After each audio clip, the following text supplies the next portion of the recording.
Fala pessoal, hoje nesse vídeo eu vou trazer dois estudos científicos que eu usei para construir a minha metodologia de investimentos. E o primeiro dos estudos já nos diz algo contraintuitivo, pelo menos para 99% das pessoas.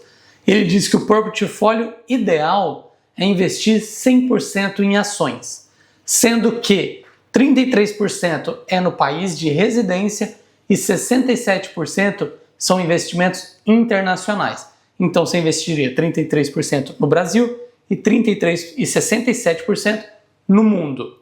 No mundo, pessoal, não pode ser só tipo nos Estados Unidos, tem que ser no mundo todo. E o estudo fez diversas simulações, tem muita simulação feita no estudo para chegar a essa conclusão.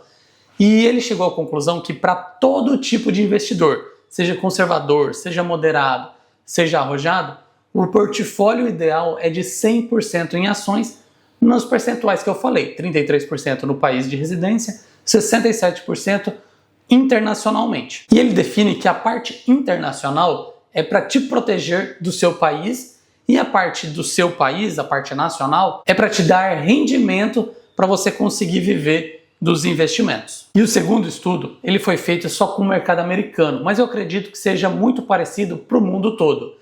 E ele nos diz as chances de escolher as empresas certas. Se você já está gostando desse vídeo, já curte aí que me ajuda bastante, pessoal. Agora deixa eu continuar o vídeo. O segundo estudo, ele pegou todas as ações americanas, de todo o período que existe bolsa de valores por lá.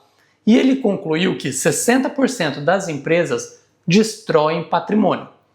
37% das empresas compensam a 60% que destrói patrimônio. Então elas se equilibram. E apenas 3% das empresas geram lucro. Então perceba que as chances de você escolher empresas que estão nesses 3% é muito difícil. A maior chance é que você escolha ou empresas que vão destruir patrimônio ou empresas que vão compensar essa perda de patrimônio. E o que é pior, você pode escolher simplesmente ações que só destroem, ou ações que só destroem e ações que só compensam. E não escolher as 3% que geram o lucro no final do dia no mercado. E assim, eles definem bem claro isso. Esse gerar o lucro não é as empresas queridinhas. Essas empresas queridinhas que todo mundo analisa, por exemplo, as Big Tech, elas até geraram um lucro. Mas assim, no estudo eles concluem que essas empresas mais analisadas, elas entram mais na categoria de compensação de perdas do que na de lucro. Algumas entram no de lucro, mas a maioria entra na compensação de perda.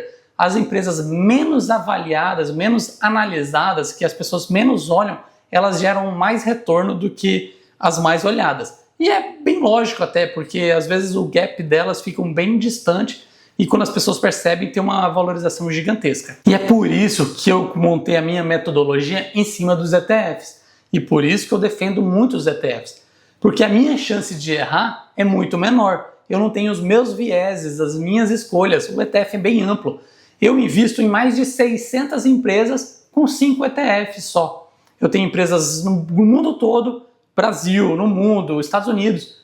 Então as chances de eu acertar essas empresas é muito maior do que de você tentando escolher individualmente essas empresas. E foi por conta desses dois estudos que eu montei essa minha metodologia de investimento. Mas eu faço algumas coisas diferentes, eu não sigo eles à risca. Por exemplo, eu tenho parte de renda fixa na minha carteira. O estudo diz que teria que ser 100% em ações, mas eu tenho essa parte de renda fixa. Pode até ser para o meu psicológico só, mas eu gosto de ver o mercado caindo e eu ter caixa para comprar. Então minha parte de renda fixa é justamente para isso, para quando o mercado cair eu ter caixa para comprar. Se eu não tenho caixa para comprar, eu fico me sentindo mal. Então talvez seja mais psicológico meu do que o meu método ser melhor do que o estudo. Provavelmente não é, porque eles devem ter simulado isso que eu faço.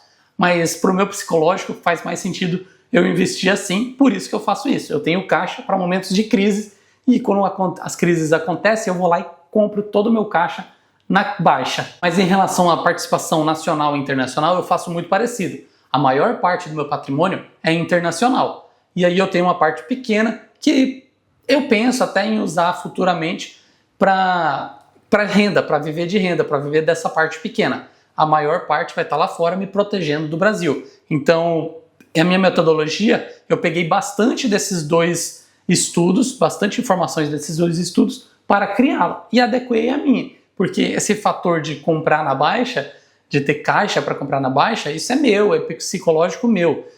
O estudo diz que isso não é viável até, mas eu quero, eu gosto e eu faço. E como investimentos não existe o certo e o errado, existe o que mais se encaixa com você. O meu método se encaixa perfeitamente em mim. Eu construí ele com muito estudo, muita dedicação e, bom, ele me define praticamente. E o segundo estudo, ele me comprova um ditado, que não é porque a empresa é boa, porque seja um bom investimento.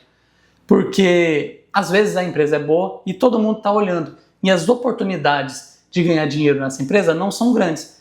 Então, 3%, pessoal, gravem esse número, 3% de chance de você escolher as empresas vencedoras. É muito baixo. Na verdade, não é que 3% de chance, é que só 3% das empresas são as vencedoras. Então é muito baixo esse número. É muito difícil que você acerte todas as empresas que você escolher, que você vai estar escolhendo dentro desses 3%. Por isso que eu gosto dos ETFs, porque eles me dão mais possibilidades sem o meu viés pessoal de escolher as empresas certas. E era esse o vídeo, pessoal. Eu queria trazer esses dois estudos que me ajudaram a moldar a forma como eu invisto. Se você gostou, deixe seu like, se inscreva no canal e comenta para mim, você usa algum estudo científico para construir o seu método de investimento? Te vejo no próximo vídeo, meus amigos. Até lá!